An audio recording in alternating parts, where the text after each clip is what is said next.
You're listening to All Things 3D, where we talk about the world of fabricating, designing, and capturing in the third dimension.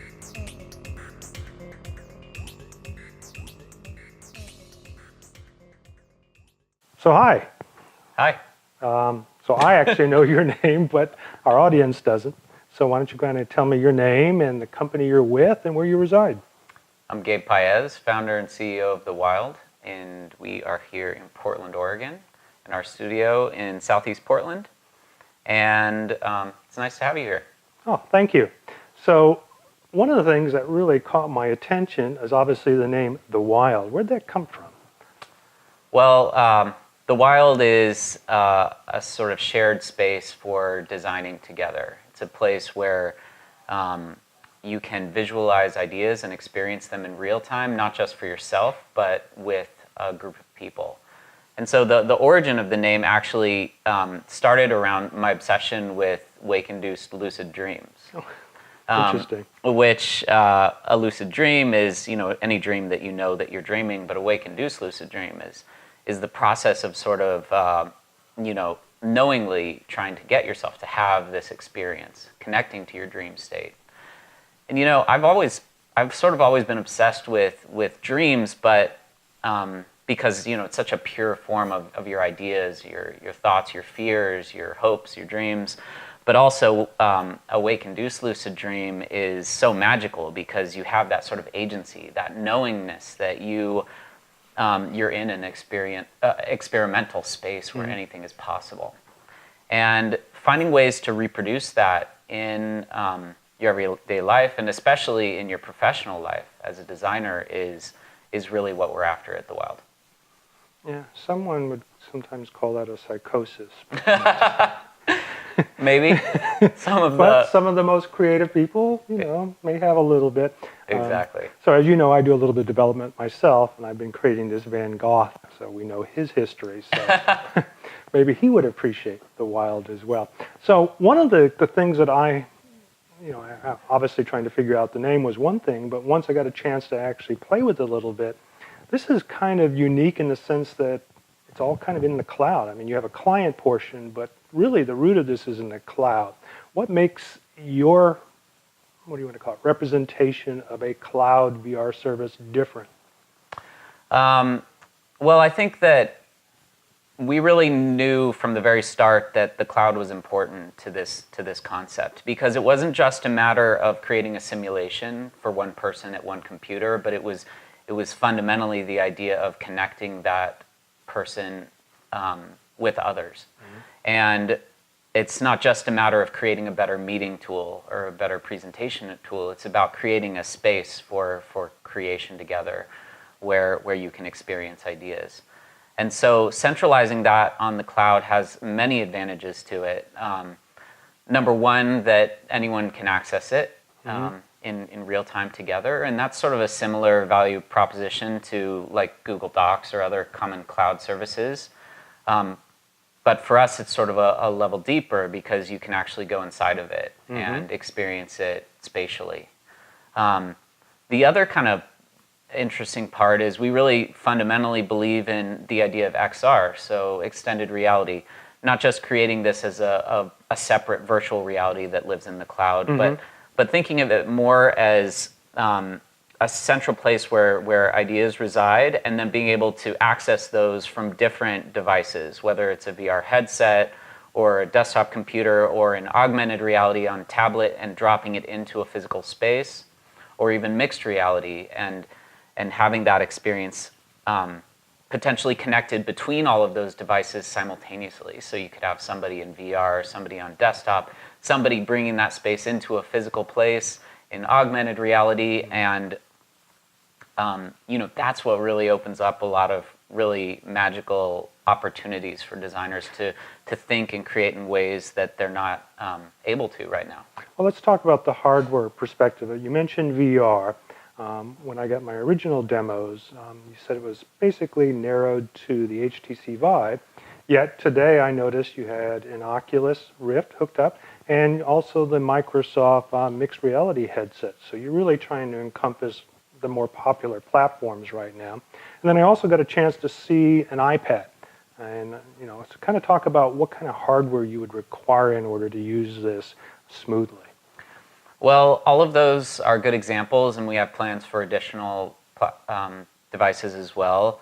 Again, the Wild is this platform that is sort of intentionally hardware agnostic. We want you to be able to roll whatever hardware makes sense for you in your use case. And additionally, even beyond that, we do see expanding into the mixed reality headsets. Like HoloLens. Or Magic Leap. Exactly. And yet we're also not trying to go so wide that we lose an element of premium quality that we expect. We're not supporting a lot of the mobile devices right now because we feel like, especially with virtual reality, tracked controllers are important. Being able to manipulate your environment with your hands and work with your hands is a really fundamental, important part of working in the wild. Yeah, and I noticed that we're obviously going to jump into it shortly, but in playing within the last couple of demonstrations, you swing things out to throw them away, which a little bit was kind of counterintuitive, but at the same time not. I was hoping a button, but you had to actually, in fact, I spent like 10 minutes before, who was it? Nick, thank you. Nick came in and said, no, you just throw it out. Yeah. Okay. So that was kind of cool. So I agree with you that you have a lot of common movements that you would normally use with your hands. So let's talk a little bit about what would you want to call it, the graphics engine. You mentioned in a previous discussion it was based on Unity, but your cloud service is proprietary. Is that correct? Yes. Yeah. Exactly. So we built out not just the cloud, but all of our ability to sort of stream between all the devices in a way that doesn't require anything of the user, and supports a variety of network connections, so that you could have an iPad hotspotting off a SIM card out in the world somewhere, and then you could have somebody on Wi-Fi or Ethernet, and they're going to have a similar experience. Yeah, we didn't get a chance to line it up, but as you know, I took a little trip, went to, what was it, the Gorge Resort or something like that. Actually had it all set up, and as you'll see in a little bit, I was there already, but we didn't get a chance, because hotel Wi-Fi is not very good, so it would have been a great challenge. So, do you have some experience of people already being in hotels and using it, or? The biggest example of that, one of our customers was on an airplane and accessed the wild. He was actually even utilizing a Vive, which is just insane to me. Like, he set up 2 lighthouses in an airplane. In an airplane, he had a whole row to himself, which how funny. Is important. But he was using every plug on the row. But yeah, that's an extreme case. I thought I'm doing pretty well with my Microsoft headset, but yeah, I guess, you only need really one base station if you don't move around or turn around, so I can see the practicality, but possibly. It's so exciting, like, the Microsoft headsets are great for portability, a single cord, and still track controllers and not having additional devices in the space. Yeah, and they also work with laptops, which is, at least in the Pro version, the HTC Vive is a little more difficult. People have had some problems with it. So yeah, these are almost plug and play. So I've been very happy. I've got the Samsung Odyssey, which is, I think, competitive with the HTC Vive. I don't like the form and fit of it. I really like my HTC Vive. Yeah, I agree with you. So, and they've really come down in cost as well. So the entry into VR portion of it is relatively low. You got a laptop already? What, about 150? You want to get one used to 400? Yeah. Is about the range for it. So. And then, with the Oculus Quest coming out, that'll be a whole new level of that. I love the form factor of the Oculus, and it looks like the Quest is sort of upholding that legacy of the current Oculus, but totally standalone, not needing an extra outside computer, still with track controllers. That's the direction we're headed in with virtual reality, and we're just excited to be there at the start of it. Well, like I said, I've had a few hours with it, and I'm really excited about it. And obviously, my Van Gogh side of my brain is just on fire now. What can we do with that? And I was just talking to Nick, and I'm going to be giving an exhibit at the Science After, or OMSI After Dark in November. They have the Egyptian mysteries going on. And so there is already a nice VR representation, but he kind of, his eyes twinkle and said, man, were you planning to use the wild? But, maybe we should talk about that. Because I thought, with Halloween coming around, you've got, as we'll see in a moment, the avatars have kind of like a bandy type thing. Why don't you kind of turn that into a mummy? And it'd be kind of fun for Halloween, and obviously the theme at our OMSI here in Portland. So I don't know, just a thought. So, the rest of it we can kind of just put on our headset and talk about more once we're in there. And, obviously we're not going to get your good-looking face in there. They're kind of blank. And I asked Nick about that. Why don't we have eyes? And he said, well, it kind of detracts because you're trying to focus. And I agree, but I actually felt like I was interacting with Nick. And, Nick has a robust laugh. And so I felt like, hey, Nick's my new buddy. And so it really kind of gets you together and makes you feel like you're really socializing with somebody. So I think you've got something on that point. And it's very fluid. One of the things that we can also talk about in a moment is connectivity. I noticed he did drop up at a couple. I don't know if it was on my end or his end, but I personally didn't see any disruption other than when he created this huge mass and tried to throw it away and there was a glitch. But other than that, he came back in. So there really wasn't, and having worked with other systems dating back to video games, I think the robustness in your back end in order to continue, at least on the client end, to feel like there's nothing wrong. He may freeze, but you can still continue to work, and then it was only a 5 or 10 second disruption at most. So hats off to that. And, let's go ahead and put on our headsets now and jump on in, all right? Let's check it out.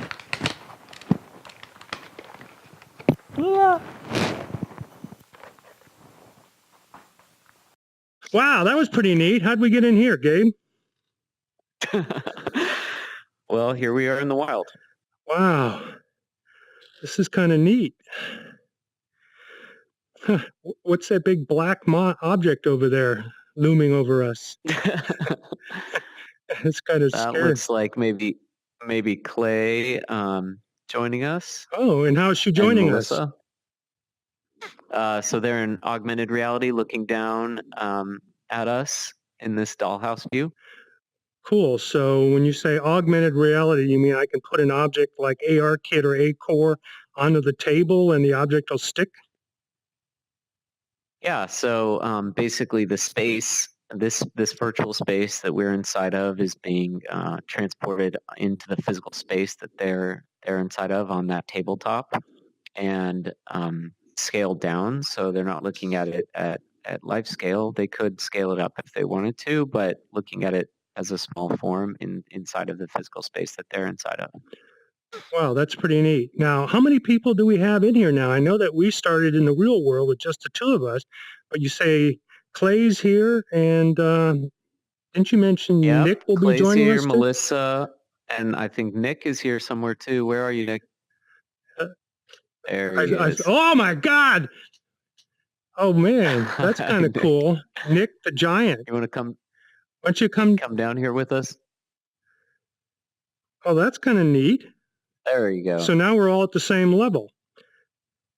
Wow. Yes. Pretty cool. Hello. Hi, Nick. Glad to join us there. So this is probably for my benefit so that I don't get too freaked out. So you brought in some comfort. So what I'm looking at here is assets that seem to resemble the office that we were just in. Is that correct? Yep. So we're in a similar space to that office, the physical room, one of our prototyping rooms. But we don't have to do this, right? We can build things from scratch. Is that correct, Gabe? No, sure. Yeah, you could bring anything in here, build a different structure altogether. Well, cool. So maybe, Nick, why don't you kind of throw this one away and let's start from scratch. Okay. So maybe, Nick could teleport back up into being a giant. That felt a little uncomfortable. Now we're like in nowhere land. Ooh. Yeah, so maybe I can come up here. Okay, that's kind of cool. We're just kind of... Do you want us to keep this Nah, house just throw it somewhere, away. or this? You have it in Yep. your library somewhere? I'm gonna keep this. I didn't realize we might. Okay, so I can kind of. Can Melissa go right now? Yeah, Actually, or are they finished? Do you think? Yeah, I don't know where Melissa is. All right, cool. So you just get a little square, huh, Melissa? You don't get an avatar like us. Yeah, because she's on a Uh, tablet. Well, maybe she's just a little square. We didn't meet, did we, Melissa? It's sad that now I'll just think No. of you as a little square slab or rectangular slab.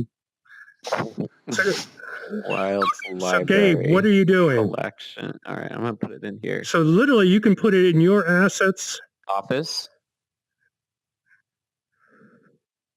Yeah. So I noticed you used voice commands. So you could use voice commands or type. Is that the goal? Yeah, you can do either. Office space. All right, we're gonna get And what rid of did you that. just do? You just kind of So just I'm throw it going- off? I just Okay, threw it now off. are we all We're the gonna same size create or a am I new- just a little guy now? So what? No, you're still a little guy. If I remember correctly, I just Okay, don't I be can embarrassed. I can I can just point this up in the sky and become the same size as okay. So now I'm the same size as everyone else. Hey Nick. Hello. Welcome to our size. Yes. Oh look, now All he's a right. little guy again. So we're gonna. I'm down here. So I'm going to try and keep my headset still so that I don't make people sick. I've noticed that I either have to slow down the video rate or just make sure I don't move a lot because I'm the camera now. Yeah, that makes sense. That third person mode usually feels a lot better for people watching. They can look over your shoulder rather than. Okay, so I'm still a big All right. person. You guys are like medium people now. So Gabe, you're a little ahead of me Not a now. little severe. So you're pulling things out of your library. Now I have a question about that. The library that comes stock doesn't seem to have much in its pantry. Is there a goal in the future to possibly put some basic assets? Yeah, I mean, right now most of our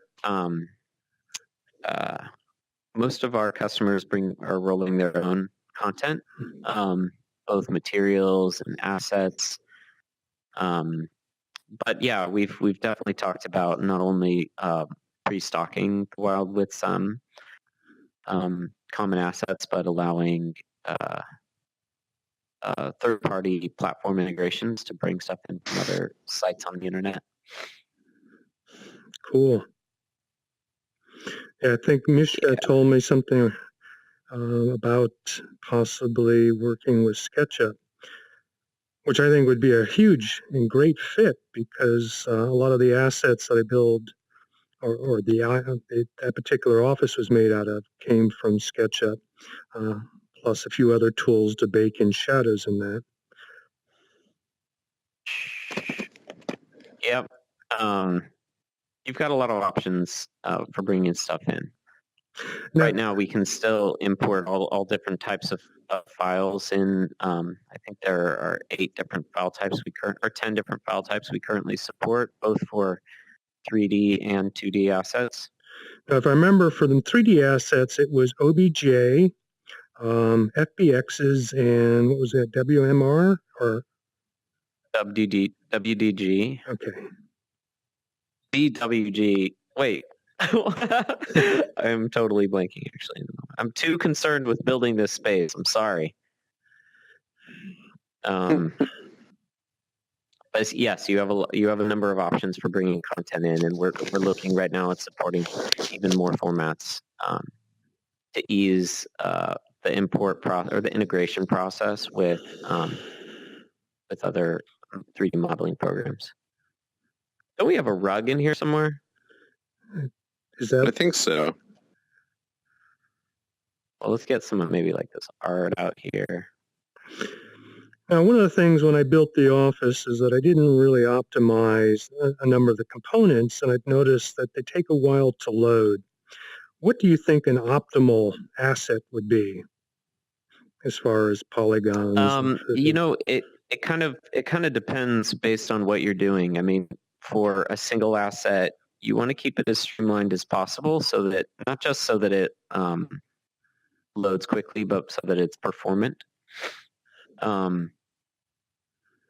On all different types of devices, but we didn't really want to hard cap that limit because different people have different needs and configurations. Well, that's We all. wanted them to be able to create a space that works for them. But yeah, you get an idea how if you have content, how quickly you can sort of bring it out. Now, one of the things that I learned already, I'm going to go figure it ahead in and space. tinker with it. Maybe I don't have these on the right hand. Is the ability to take pictures. So I'm going to go ahead and create a camera, which I'm doing right now. And then I can turn it on, and then I can position the camera to take more pictures. And I notice you also have a global illumination feature, which is kind of neat because I'll snap a picture because it creates a very realistic lighting situation with really nice shadows. Take another one. Yeah, exactly. And as you can see, there's one of them. Now, what I wasn't aware of, but figured it out, you appear to create a pictures folder in the pictures or image folder on Windows. I don't know what it would be on a Mac, but yeah, I had to go searching for them. But I found them. I thought, oh my gosh, I lost them all, or I was trying to figure out a way to take these little ones that I had in the space and bring them over, but that didn't work out too well either. So I found them, which kind of gets me. You can find those. Which kind of gets me to a point that I've mentioned before. I guess if you work with it enough, but I guess I'm kind of an older guy, and hard documents or PDFs really work well for me. Do you have something like that in the works in the future? Or just documentation? Yes. For it? Yes, we're working on. We've got a series of videos in the works and some documentation that you find online. I don't. That being said, that's why we're right now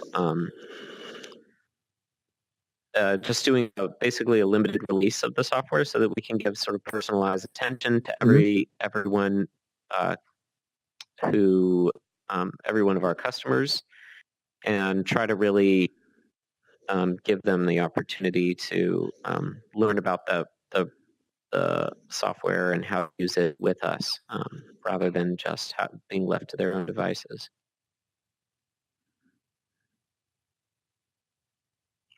There we go.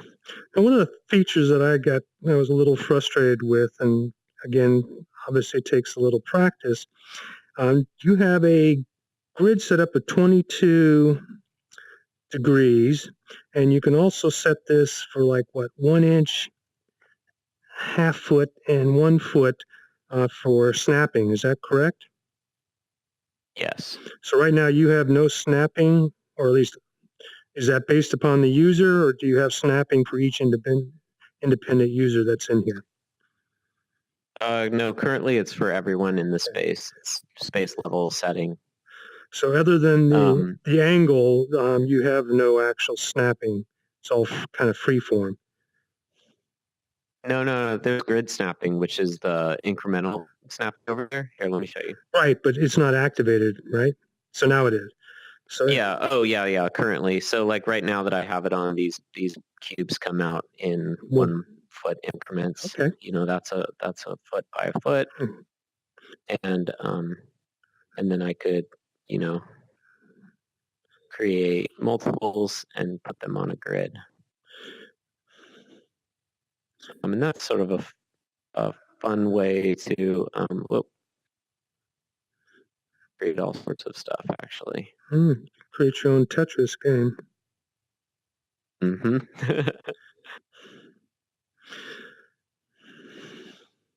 So you've actually provided some very cool features in this. One of them is that the teleport ability is really easy to work with.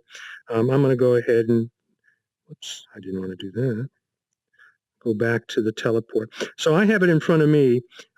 Gabe, if you can see me, there's 5 controls here. The first one on the left is your teleporter. Is that correct? Mhm. And then the copy. And then So it's not called teleporter. That we call that one the Explorer tool, okay, that's it. and that most anyone who has view access to the space gets access to that tool. And then the second one is the Masset tool, which is for doing a massing study. And the third one is the Paint tool, gives you access to color and material sampling. Okay. Then the Grouping tool, which lets you create a hierarchy of content. Okay. And then the last one is our Camera tool, which is for creating, currently just exclusively for creating cameras. Static images, or can you do video as well? Just static images right now. So I noticed you guys obviously have been doing this for months now, if not years, but I noticed how easily you move from becoming giants to small people, giants to small people. What's the advantage of moving back and forth like that?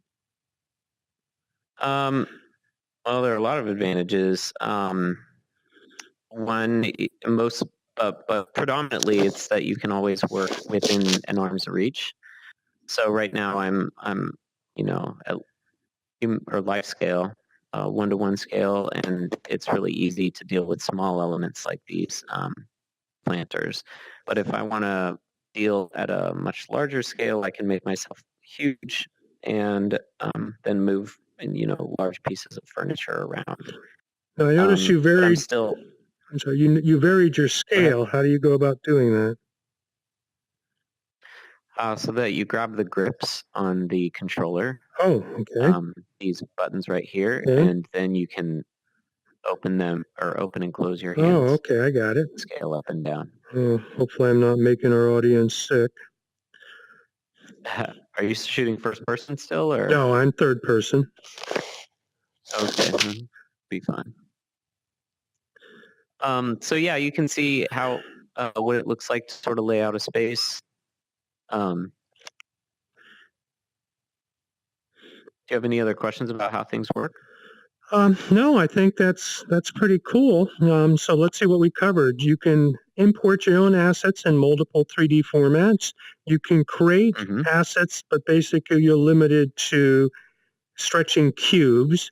And you have the ability to measure, correct? And how did you go about doing that? Yeah, so whenever you're dragging a mass, you can use its edges to make measurements. Okay.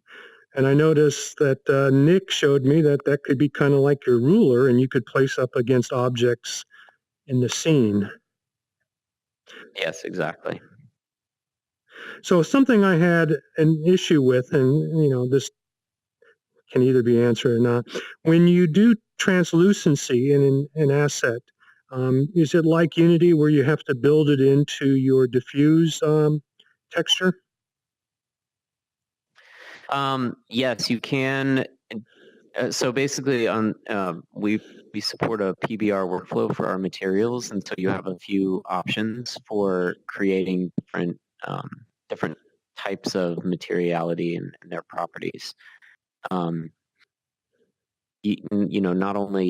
only adding transparency to materials, but being able to create different normal maps, specularity, just glossiness of materials. You can kind of see that right here in this material on the wall. You sure can.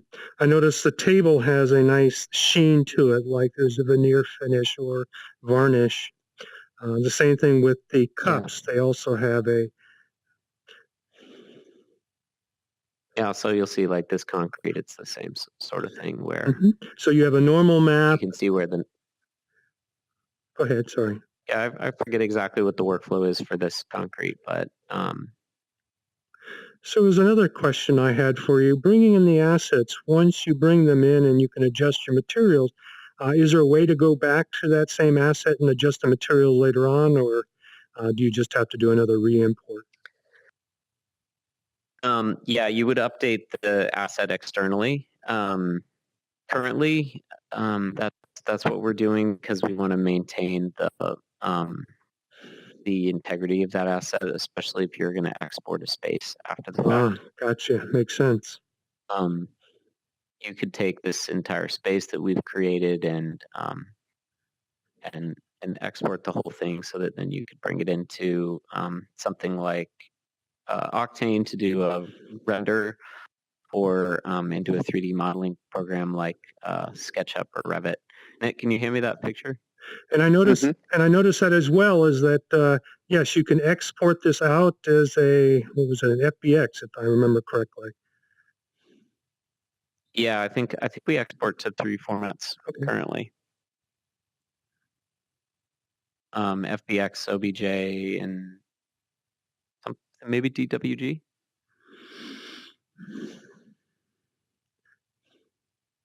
Put this on the tabletop, actually.